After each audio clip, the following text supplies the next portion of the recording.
Finished up an interview with Masoud Pezeshkian, who is the president of Iran, the 70-year-old heart surgeon who leads the country we were just at war with about a week and a half ago.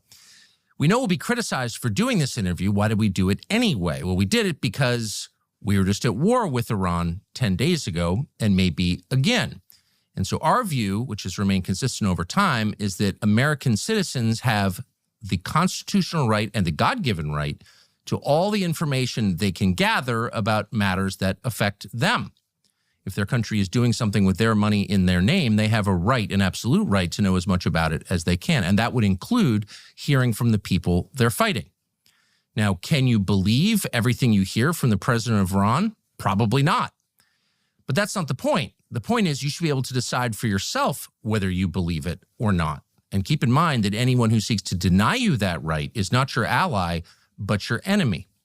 By the way, we have also put in, for the third time in the last several months, an interview request with the Prime Minister of Israel, Benjamin Netanyahu, and we hope he accepts that.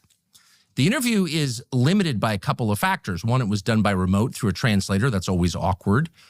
For another, I don't speak Persian, and there are all kinds of questions that I didn't ask the president of Iran, particularly questions to which I knew I could not get an honest answer, such as, was your nuclear program totally disabled by the bombing campaign by the U.S. government a week and a half ago?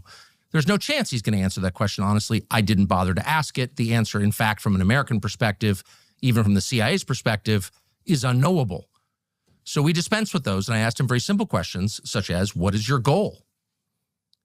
Do you seek war with the United States? Do you seek war with Israel? Et cetera, et cetera, et cetera. Again, the purpose of this was not to get to the absolute truth. That's impossible in an interview like this. The purpose of the interview was to add to the corpus of knowledge from which Americans can derive their own opinion. Learn everything you can, and then you decide. That's the promise of America. And we hope that this interview does a small part to making that promise real. This interview will be up as soon as we have done editing it, as noted, and that should be